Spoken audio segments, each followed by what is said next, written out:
It's good news. You know, what has it been, 10 years or 14 years and no COLA, no change at all? I think it's about time something's done. You support giving yourselves a pay raise. How would I not know about a pay raise? But I mean, people look at the performance of Congress and say, why should we give them more money? What about the media?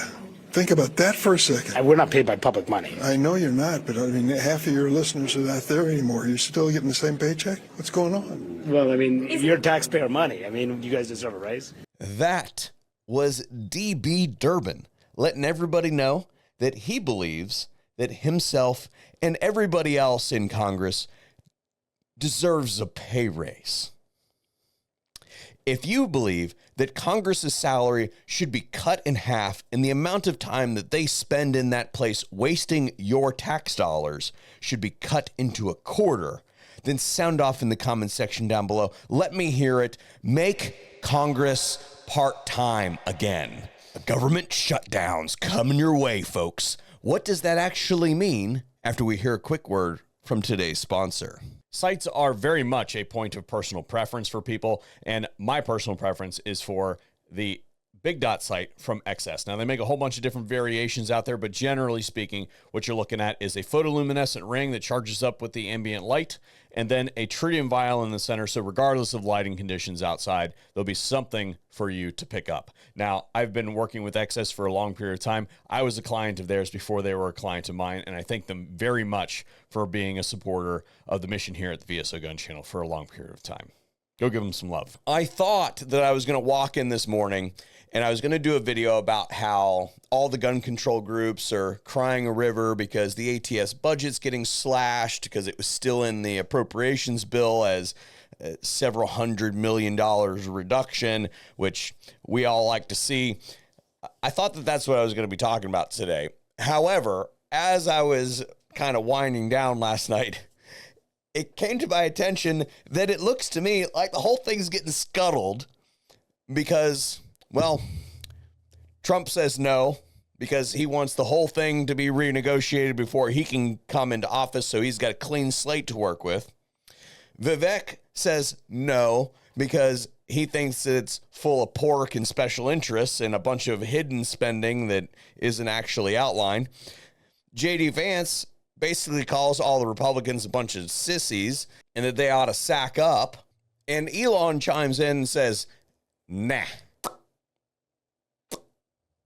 You shall not pass! So what does a government shutdown actually mean? Does that mean that little old ladies are not going to get their Social Security checks? No, that is not what that means. That just means that the federal employees that show up don't get paid until the government is funded. Now, there is a little bit of a nuance there where if it is a government contractor, say, for instance, let's say a hypothetical, because I don't know that this is actually the truth. Let's say that the municipality of Washington, D.C. contracts a refuse company to come around and pick up the trash, right, from the trash bins around the city, right? If those guys go and pick up the trash, they don't get paid, right? That service will cease to exist. So the trash will pile up, which, you know, Washington, D.C. is already a cesspool, so it might as well just be covered in trash. The essential employees that perform some kind of function will still be forced to come to work. They just won't get paid their back pay until which time the government is funded again. So it's called a furlough, and you sit there and you still have to do your job, but you don't actually get paid your biweekly or monthly, salary, whatever it is, until the government is funded again. Another nuance would be essential versus non-essential. So let's say, for instance, let's just pull something out of the air. Take like air traffic controller or something like that, right? That dude or gal must show up to work. They're an essential employee. We can't have planes running into each other and crashing into the ground, that sort of thing, right? That person is essential. However, not all of their support staff may be considered essential, so they will have to operate with fewer people, and those people that are not considered essential, they don't show up to work, right? And if they are not a salaried employee, then they just don't get paid, right? So, I mean, you could technically see it as a cost savings maneuver, I suppose, right?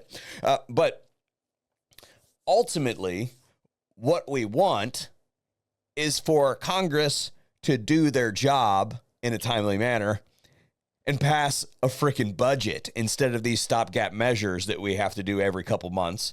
This is a function of not doing your job. And the reason they haven't been able to do their job is because they keep packing that budget with a bunch of radical bullshit. So if you stop doing that, then it becomes a little bit more mainstream on the budget. You can actually pass it instead of, hiding a bunch of appropriations or hiding a bunch of stuff inside of appropriations bills. How about you just pass the damn budget, right?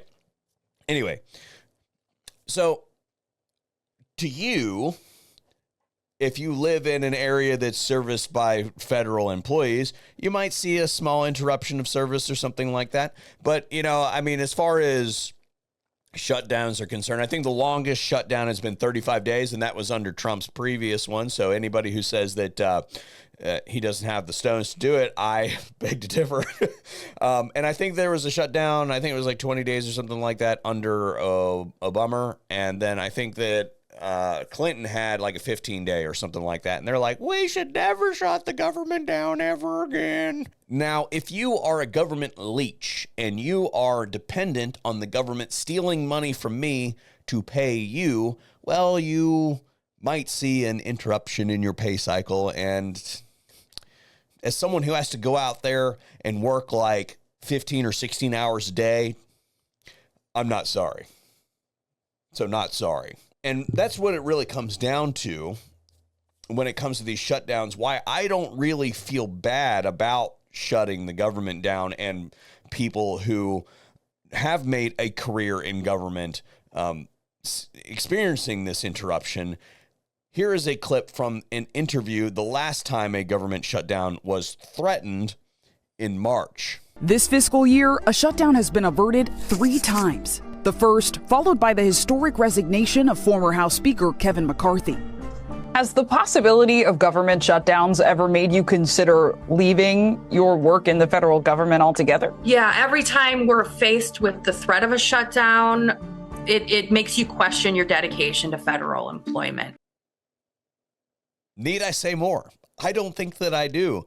That is, as they say, a feature, not a flaw. Shut it down yesterday.